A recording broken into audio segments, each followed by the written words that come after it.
दर्शकों का स्वागत है। मैं हूं प्रिया। खबरों की ओर आगे बढ़ने से पहले एक नजर आज की हेडलाइंस पर।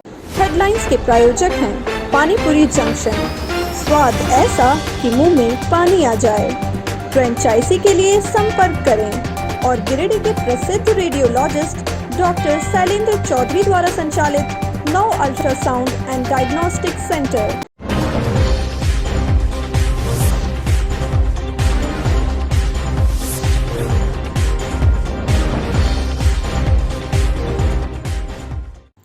गिरिडीह पुलिस ने अंतर्राज्यीय वाहन चोर गिरोह के 2 लोगों को किया गिरफ्तार।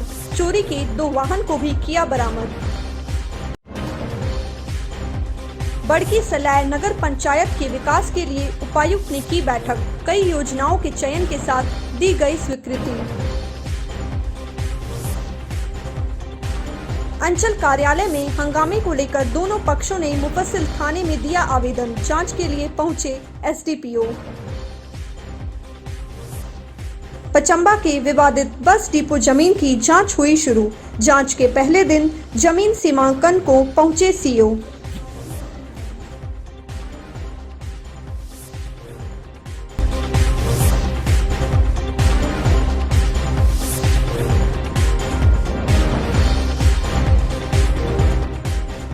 आइए अब देखते हैं दिन भर की छोटी बड़ी खबरें। गिरिडीह पुलिस ने अंतर्राज्यीय 4 पहिया वाहन चोर गिरोह के 2 अपराधियों को धर दबोचा है। जिले के अलग अलग थाना क्षेत्र में 19 और 20 जून की रात्रि में 3 4 पहिया वाहनों चोरी की घटना के बाद गिरिडीह पुलिस ने मामले को गंभीरता से लेते हुए घटना में संलिप्त अंतर्राज्यीय गिरोह के 2 लोगों को मुजफ्फरपुर से गिरफ्तार किया है। मंगलवार को गिरिडीह एसपी अमित रेणु ने पुलिस लाइन में प्रेस वार्ता कर मामले के उद्भेदन की जानकारी दी। उन्होंने बताया कि हिरोडी थाना क्षेत्र, नगर थाना क्षेत्र और डुमरी बाजार से 4 पहिया वाहन की चोरी अज्ञात अपराधियों द्वारा की गई थी। वाहन चोरी के वारदात को लेकर तीनों थाना में अलग अलग कांड दर्ज की गई थी। एक ही रात में 3 गाड़ी की चोरी घटना को गंभीरता से गिरिडीह एसपी ने लेते हुए खोरी महुआ अनुमंडल पुलिस पदाधिकारी के नेतृत्व में एक छापेमारी टीम गठित की, जिसके बाद पुलिस द्वारा जांच अभियान कर 2 अपराधी समेत चोरी की गई बेलेनो कार, चोरी में प्रयुक्त ब्रेजा कार, घटना में प्रयुक्त मोबाइल, काले रंग का बैग को बिहार राज्य के मुजफ्फरपुर से गिरफ्तार किया गया। एसपी ने कहा कि कृष्णा कुमार उर्फ राहुल और राम विवेक कुमार दोनों मुजफ्फरपुर जिला का रहने वाला है। साथ ही बताया गया कि गाड़ी चोरी मामले में इन लोगों का कुल 11 मामला बिहार के कई जिलों में दर्ज है। इसके अलावा झारखंड के बोकारो, गोड्डा, जामताड़ा एवं अन्य जिलों में भी कार चोरी की घटना इन लोगों के द्वारा किया गया है। पुलिस अधीक्षक ने कहा कि घटना में शामिल अपराधियों की धरपकड़ के लिए भी पुलिस लगातार छापेमारी अभियान चला रही है और जल्द ही उन लोगों को भी गिरफ्तार कर लिया जाएगा।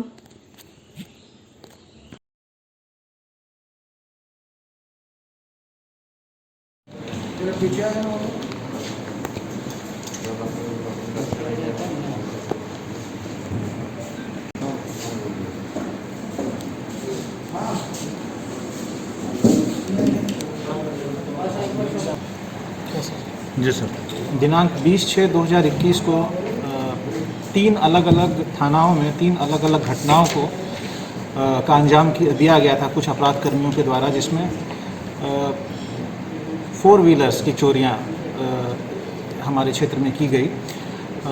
नगर थाना, हिरोडी थाना एवं डुमरी थाना से 3 अलग अलग जगह से अपराध कर्मियों ने 4 व्हीलर्स की चोरी की।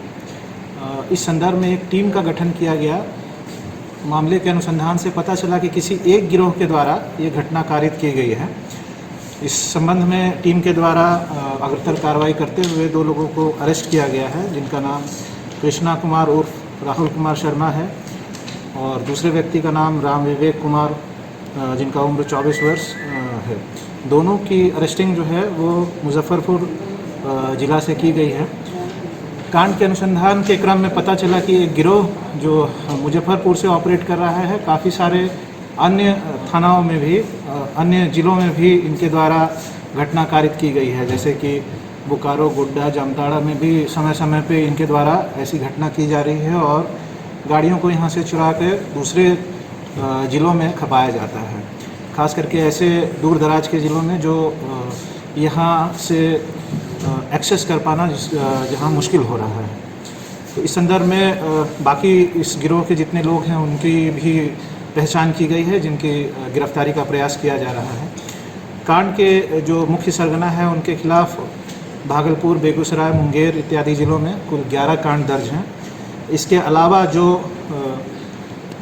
व्यक्ति पकड़े गए हैं, गिरफ्तार कृष्णा कुमार उर्फ राहुल शर्मा के विरुद्ध कल्याणपुर थाना जिला समस्तीपुर में आर्म्स एक्ट का केस दर्ज है।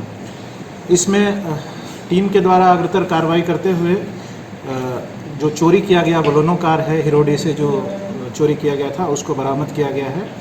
इसके अलावा इनके द्वारा जो प्रयुक्त ब्रेजा कार है वो भी बरामद किया गया है। इसके अलावे व्यक्ति की पहचान जिस जो ड्रेस पहने हुए थे इन लोगों का, उनको भी बरामद किया गया है। घटना के करने के उपरांत जो पैसे मिले इनको, जो हिस्सा मिला उनको, उनसे जो खरीदा गया सामान जैसे कि मोबाइल फ़ोन इत्यादि वो भी बरामद किया गया है। मैं टीम को बधाई देता हूं और आशा करता हूं कि आगे भी इस तरीके की सफलताएं गिरिडीह पुलिस को मिलती रहेंगी। धन्यवाद।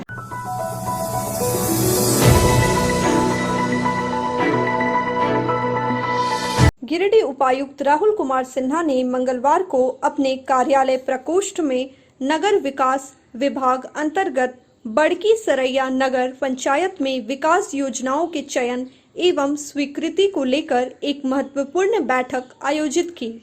बैठक में मुख्य रूप से बगोदर विधायक विनोद सिंह भी उपस्थित थे। बैठक में उपायुक्त द्वारा बड़की सरैया नगर पंचायत में क्रियाशील विकास योजनाओं की चयन को लेकर समीक्षा की गई तथा संबंधित अधिकारियों को आवश्यक दिशा निर्देश दिया गया। समीक्षा के क्रम में उपायुक्त ने कहा कि विकास योजनाओं को गति के साथ पूर्ण करने हेतु जिला प्रशासन कटिबद्ध है।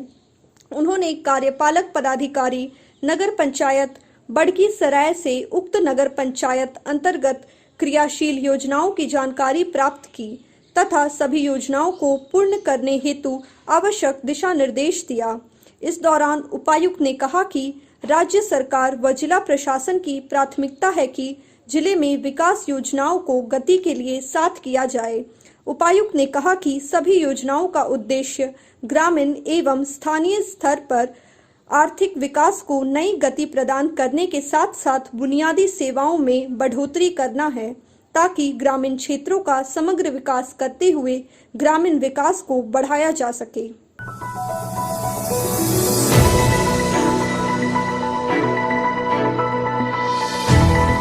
सोमवार को सदर प्रखंड के अंचल कार्यालय में महिला और राजस्व कर्मचारी त्रिभुवन यादव के बीच हुई नोकझोंक के मामले में पीड़ित महिला और हल्का कर्मचारी के द्वारा मुफस्सल थाना में आवेदन देकर एक दूसरे पर कार्रवाई की मांग की गई है। मंगलवार को मामले की जांच को लेकर मंगलवार को सदर अनुमंडल पुलिस पदाधिकारी अनिल कुमार सिंह और मुफस्सल थाना प्रभारी विनय राम सदर प्रखंड पहुंचकर विभिन्न पहलुओं की जांच की। एसडीपीओ मामले की जांच को लेकर घटनास्थल पर पहुंचे। इस बाबत एसडीपीओ ने बताया कि घटना कोई गंभीर नहीं है, पुलिस की ओर से लगातार जांच की जा रही है, जो गलत पाए जाएंगे उस पर कड़ी कार्रवाई की जाएगी। मौके पर सीओ रवि भूषण प्रसाद व कर्मचारी गण उपस्थित थे। छोड़िए वो सब बात, हमसे बात कीजिएगा, काम हो जाएगा। काम करवाइए। चलिए सर। कल 5 जुलाई को प्रखंड समाचार कार्यालय सदर गिरिडीह में सरकारी कर्मचारी और ग्रामीणों के बीच किसी काम को लेकर विवाद हुई थी। तो मामला इतना गंभीर नहीं है, हम लोग जांच कर रहे हैं, जो सही पाया जाएगा उसी के अनुसार हम लोग कार्रवाई करेंगे।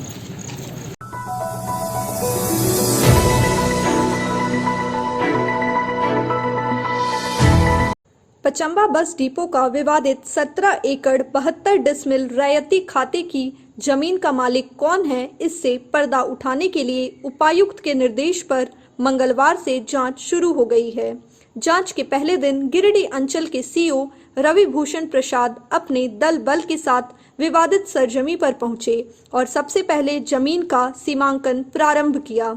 इस विवादित प्लॉट पर एक बड़ा भूभाग आज भी परती पड़ा है, जबकि बचे भाग पर कई पक्के निर्माण भी हो चुके हैं, जिसकी भी जांच होगी।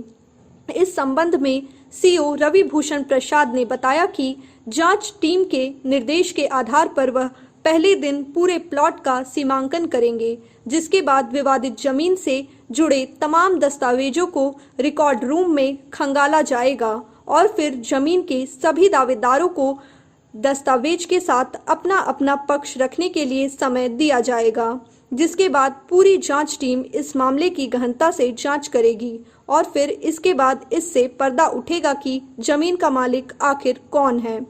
गौरतलब है कि बस डिपो के विवादित 17 एकड़ जमीन को लेकर झारखंड के पूर्व मुख्यमंत्री बाबूलाल मरांडी और गिरिडीह के विधायक सुदेव कुमार सोनू के बीच लंबे आरोप प्रत्यारोप के बाद नतीजा जांच तक पहुंचा है, जिसमें कई बड़े भूमाफिया का नाम भी शामिल है। विवादित प्लॉट का दावा करने वाले सुरेश गुप्ता समेत दूसरे पक्ष से एक कांग्रेस नेता समेत दिवंगत चिकित्सक के बेटे और गिरिडीह के 2 नामचीन छड़ फैक्ट्री के मालिक की भी इस पूरे प्रकरण में संलिप्तता बताई जा रही है। फिलहाल अभी कहना मुश्किल है कि इस मामले में कौन दोषी या निर्दोष है। जांच पूरे होने के बाद ही इस विवादित प्लॉट का असली मालिक का नाम सामने आएगा।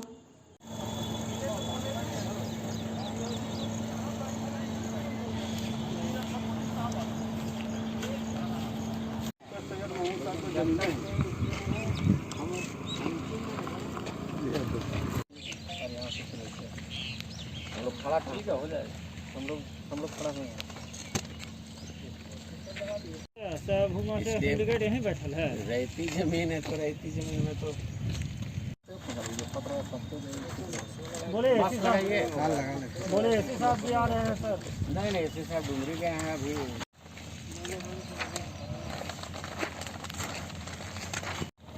ये पचम्बा रहती जमीन है, 17 एकड़ 72 डिसमिल। उसके संबंध में उपायुक्त महोदय गिरिडीह द्वारा जांच पड़ताल छानबीन हेतु इस जमीन का एक टीम गठित की गई है। उस टीम की अध्यक्षता हमारे अपर समाहर्ता महोदय द्वारा की जा रही है एवं उस टीम के सदस्य सब registrar Giridih, BLO ma'am Giridih और अंचल अधिकारी सदर हैं। और उसी के हम उपायुक्त महोदय के आदेशानुसार आज से जांच पड़ताल शुरू किया गया है, जिसमें सर्वप्रथम हम सरजमीन पर अंचल अमीन, हमारे राजस्व उप निरीक्षक शंभू विश्वकर्मा, हमारे अंचल निरीक्षक जितेंद्र प्रसाद उपस्थित हैं। और इनके अंचल निरीक्षक जितेंद्र प्रसाद के नेतृत्व में इसका मापी एवं भूमि का सीमांकन हेतु प्राधिकृत इनको किए हैं। ये नापी हो रहा है, 17 एकड़ 72 डिसमिल संपूर्ण भूमि का मापी होगा। सारे में झाड़ी जंगल उगा हुआ है, इसमें मापी में भी कुछ कठिनाई हो रही है, इसलिए 1-2 दिन ज़्यादा समय लगेगा। और उधर जो भूमि के खरीद करके जो घर उर बनाए हुए हैं उसका भी हम सीमांकन कर रहे हैं, क्योंकि संपूर्ण भूमि 17 एकड़ 72 डिसमिल का हमको ब्रेकअप निकालना है। और इधर उधर कुछ भूमि में जो कुछ अतिक्रमण किया गया उसको भी देखा जा रहा है, और अथावत भूमि कितनी पड़ी हुई है वो देखी जा रही है। और इसके बाद से फिर हम राजस्व कागजातों से जांच उपरांत एक पूरे कमेटी बैठ करके एक रिपोर्ट तैयार करेंगे। वो 3 सप्ताह का उपायुक्त महोदय द्वारा इसमें समय दिया गया है, जांच पड़ताल करके हमको रिपोर्ट देना है और वो फिर सही चीज़ का पता लगाना है।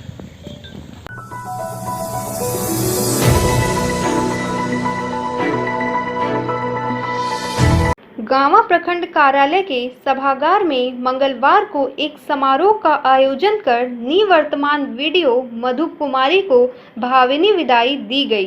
बता दें कि गांवा वीडियो मधु कुमारी का तबादला गांवा से बेरमो हो गया है। कार्यक्रम में विचार व्यक्त करते हुए वक्ताओं ने कहा कि इनका कार्यकाल अति सराहनीय रहा है। विपरीत परिस्थितियों में भी उन्होंने हर क्षेत्रों में जाकर कार्य का निरीक्षण किया व विकास को गति देने का कार्य किया, जो अति सराहनीय है। साथ ही इनका व्यवहार अच्छा रहा, जिससे सामान्य लोग भी इनके दफ्तर में आकर अपना समस्याओं का निसंकोच रखकर उनका हल करवाते थे।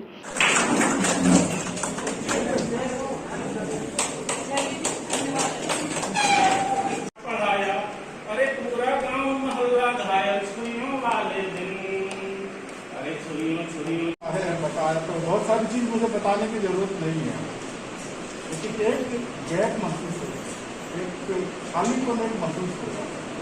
जो भी पदाधिकारी आएंगे उनके साथ जितना आप लोगों ने कोऑपरेट किया है, जितना सहयोग किया है, उनके साथ भी आपने वैसे कोऑपरेट किया और ऐसा काम कीजिए कि हमारे कार्यालय की गरिमा, हमारी सेवा की विश्वसनीयता वो जो है कायम रहे। इधर वीडियो मधु कुमारी ने कहा कि गांव के लोगों का काफ़ी सहयोग मिला है। इस क्षेत्र में कार्य कर रहे मुझे कई अनुभव प्राप्त हुए। वह लोगों के सहयोग से सुदूर क्षेत्रों में कार्यों का बेखौफ होकर निरीक्षण करती थी और उन क्षेत्रों में भी काफ़ी विकास का कार्य हुआ है।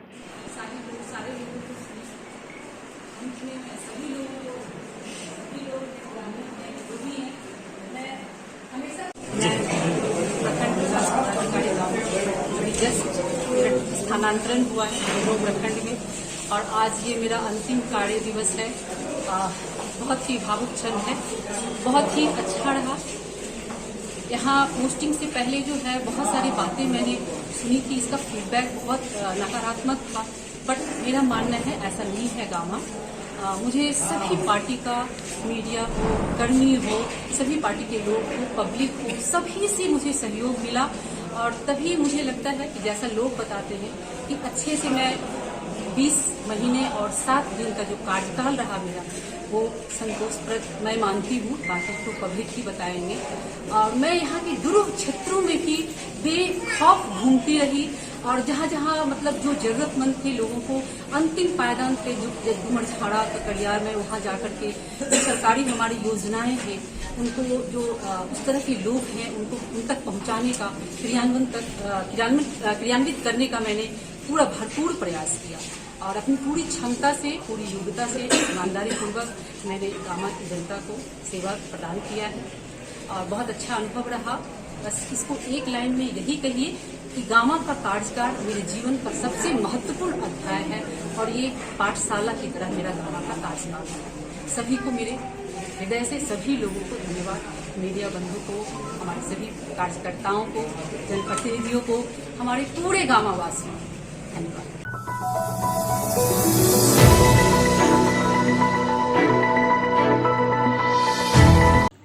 राष्ट्रीय मानवाधिकार एवं अपराध नियंत्रण ब्यूरो प्रदेश के उपाध्यक्ष सिकंदर प्रसाद वर्मा ने तीसरी सीआई गोपीनाथ का घूस लेते वीडियो वायरल मामले में सीओ असीम बारा को आवेदन देकर कार्रवाई की मांग की है। उन्होंने कहा कि सीआई एक गरिमा वाला पद है। जनता व ग्रामीणों से किसी काम के बदले पैसा लेना काफी निंदनीय एवं अपराध है। इस पर कार्रवाई करते हुए दोषी सीआई को पद मुक्त किया जाए ताकि आम जनता का विश्वास सरकारी तंत्र पर बना रहे।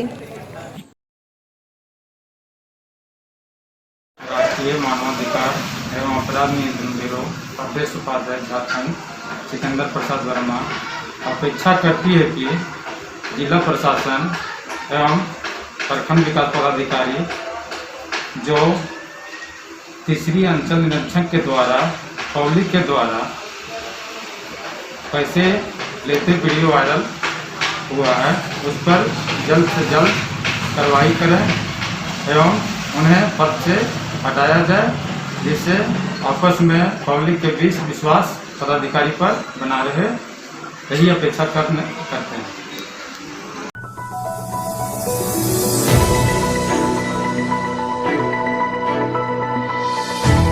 गांवा भाजपा कार्यालय में मंगलवार को सोशल डिस्टेंसिंग के तहत एक कार्यक्रम का आयोजन कर डॉक्टर श्यामा प्रसाद मुखर्जी की जयंती मनाई गई।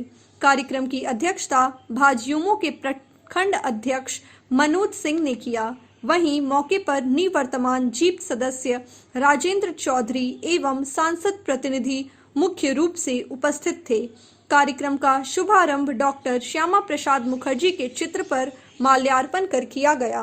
मौके पर भगवान दास बर्नवाल, प्रहलाद सिंह, मुन्ना सिंह, विशाल पांडे, उपेंद्र स्वर्णकार, चंकी पांडे, अजीत पांडे, बनारस सिंह एवं विशाल राणा समेत कई उपस्थित थे। जो आएंगे देखते जाएंगे।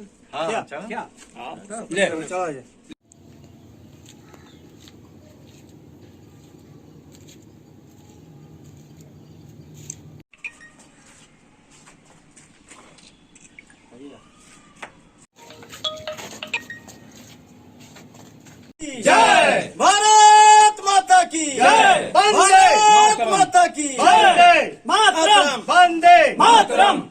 पूरे भारतवर्ष में डॉक्टर श्यामा प्रसाद मुखर्जी जी के जयंती को पूरे भारतीय जनता पार्टी के कार्यकर्ता लोग पूरे धूमधाम से मना रहे हैं और यह राष्ट्रीय एकता के रूप में अपने जो जीवन के बलिदान दिए, राष्ट्रीय ध्वज फहराने के लिए बलिदान दिए, आज पूरे कार्यकर्ता पूरे उनके प्रति नमन करता है और हम लोग उनके बताए रास्ते पर पूरा भाजपा परिवार आगे चढ़कर गाँव प्रखंड के कार्यकर्ता पूरे कार्यकर्ता माननीय श्यामा प्रसाद मुखर्जी जी को नमन करता हूँ और श्रद्धांजलि देता हूँ।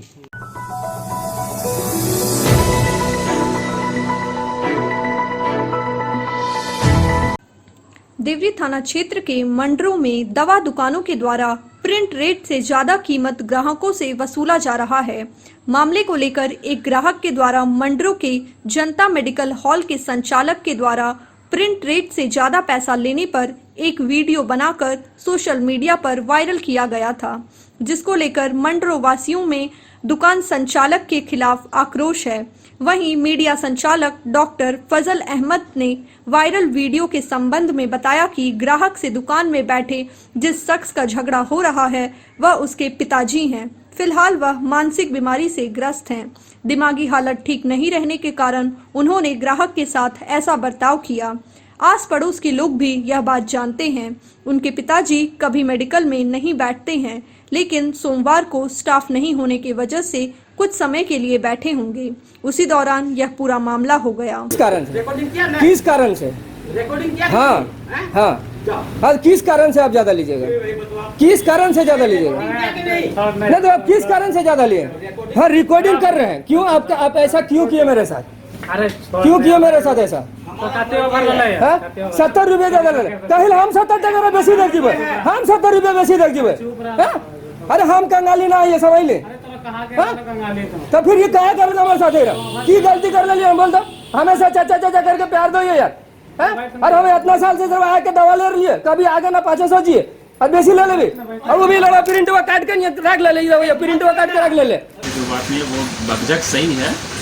और कुछ लोकल लोग ही थे, लेकिन मेरे फादर जो है वही दुकान देखते हैं तो उनका जैसे आपके फादर बोल रहे हैं कि हम प्रिंट से ज़्यादा लेंगे। नहीं, वो प्रिंट देखे थे या नहीं देखे थे या उनका कैसा इमेज में क्या बना, वो 103 रुपया क्यों बोले नहीं समझ में आया हमको भी। लेकिन जब फिर इसके बाद जब यह लड़का देखा प्रिंट उनके जाने तो वो फिर को पैसा वापस कर दिया गया। वो वीडियो आधा है, वो पूरा वीडियो नहीं है। चूँकि मेरे फादर जो हैं वो अभी थोड़ा सा मानसिक बीमारी से ग्रसित हैं, तो उनको वो चीज़ कभी होता है, दिखता कुछ है, बोलते कुछ हैं, है ना। और उनको ये लोग कुछ लोकल लोग जो हैं वो आकर के इस बात का फायदा उठाते हैं, उनको पिनकाते हैं।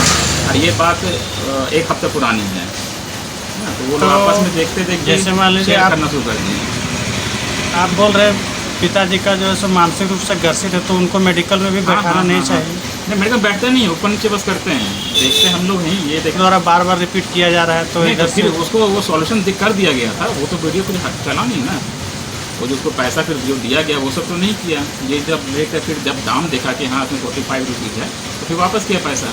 देख रहे हैं, लेकिन इस क्षेत्र के पूरे इलाके के लोग जान रहे हैं। लेकिन बात रही किसी तरह अपने दिमाग की हालत की वजह से इस तरह बोल दिए होंगे तो उससे कोई दिक्कत नहीं। लेकिन पूरे इलाके में जान रहे हैं कि डॉक्टर जेनी की तरह आदमी साफ़ सुथरा और कहीं छवि वाले इस क्षेत्र में नहीं। और अगर कहीं इस तरह बोल दिए होंगे किसी हालत में, और अभी तो फिलहाल जनता मेडिकल में वो बैठते भी नहीं हैं। अचानक किसी तरह बैठने के कहीं मौका मिल गया होगा, जब बच्चा नहीं यहाँ पे जो बैठते हैं वो नहीं होंगे, तब भी इस तरह का मामला पेश आया होगा। लेकिन ऐसे हम लोग के अंदर तो कभी ऐसा नहीं देखे, कभी भी नहीं देखे।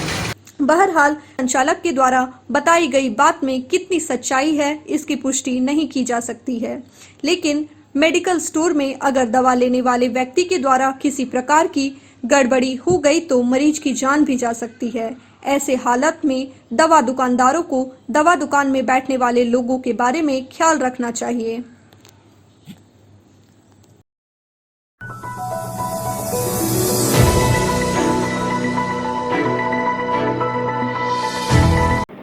गांवा सामुदायिक स्वास्थ्य केंद्र में मंगलवार को परिवार नियोजन को लेकर सहिया को 1 दिवसीय प्रशिक्षण दिया गया। प्रशिक्षण में मुख्य रूप से बीटीटी राजदा खातून एवं उषा देवी उपस्थित थी। प्रशिक्षण में सभी सहियाओं को परिवार नियोजन के महत्व पर विस्तार से चर्चा किया गया। साथ ही सभी पंचायतों में ऑनलाइन कंडोम व अन्य किट की उपलब्धता सुनिश्चित कराने के लिए भी दिशा निर्देश दिया गया। मौके पर प्रशिक्षकों ने सभी सहिया को अपने अपने क्षेत्रों में जागरूकता अभियान चलाने की बात कही।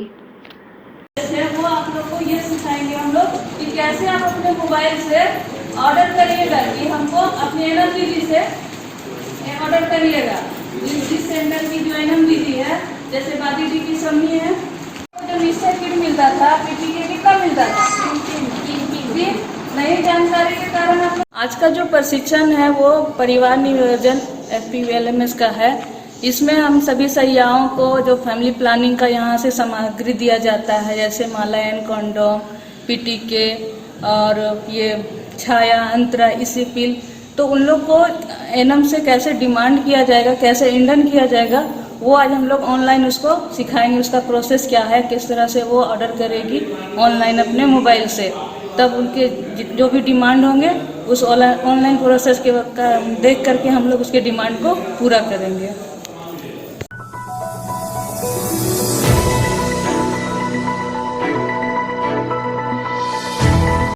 जमुआ प्रखंड अंतर्गत नावाडी पंचायत के दुम्मा में गूंज नई दिल्ली के सौजन्य से आदर्श ग्राम विकास सेवा समिति बोकारो के द्वारा मंगलवार को कोरोना से प्रभावित गरीबों के बीच मास्क और राशन किट का वितरण किया गया। कार्यक्रम में बतौर मुख्य अतिथि जमुआ के अंचल अधिकारी द्वारिका बैठा ने कहा कि कोरोना एक ऐसी महामारी है जो लाइलाज है, लेकिन कोरोना से बचा जा सकता है।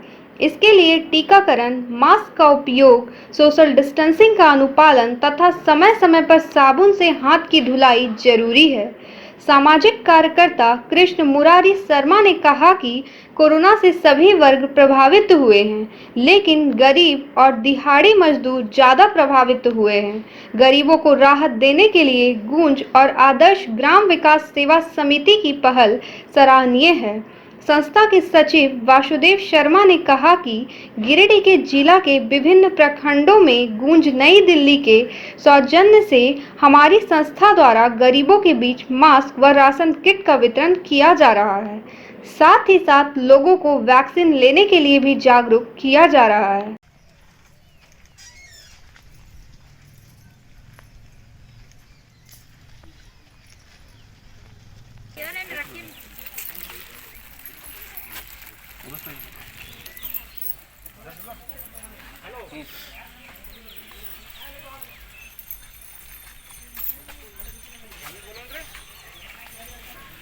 देखिए सबका है।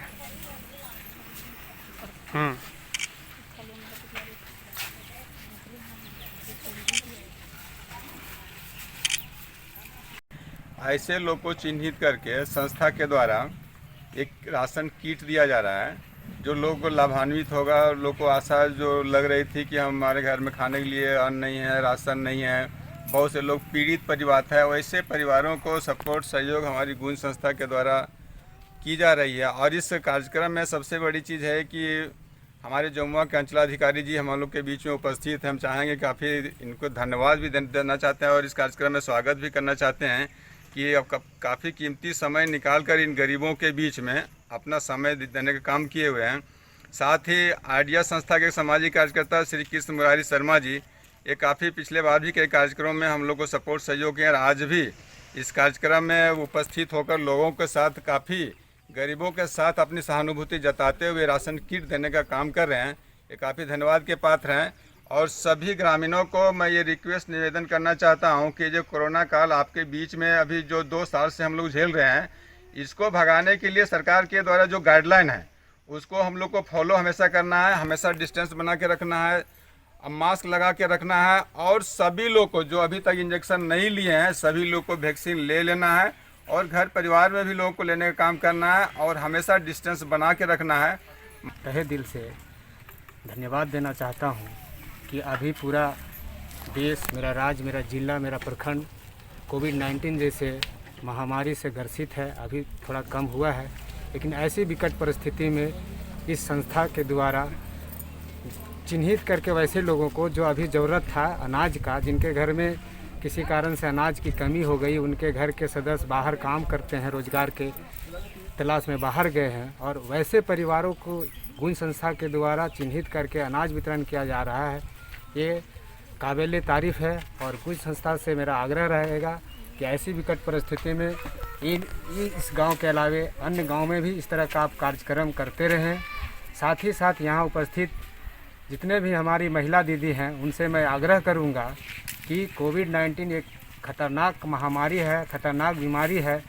आप सभी, अभी हम आने से पहले भी बात किए थे, यदि किसी कारण से आप लोग में से कोई भी बहन अभी तक कोरोना का टीका नहीं लगवाए होंगे तो अवश्य लगा लें। अपने घर में 18 प्लस के जो भी सदस्य हैं, 18 से ऊपर यदि छूट गए हैं तो उनका भी टीका लगवाएं। अभी मात्र और मात्र एक ही कोरोना का दवा है, टीका, और जब आप टीका ले लीजिएगा तो बहुत हद तक आप और आपका परिवार और आपका गांव सुरक्षित हो जाएगा। और मास्क ज़रूर लगाइए, सामाजिक दूरी का अनुपालन ज़रूर कीजिए।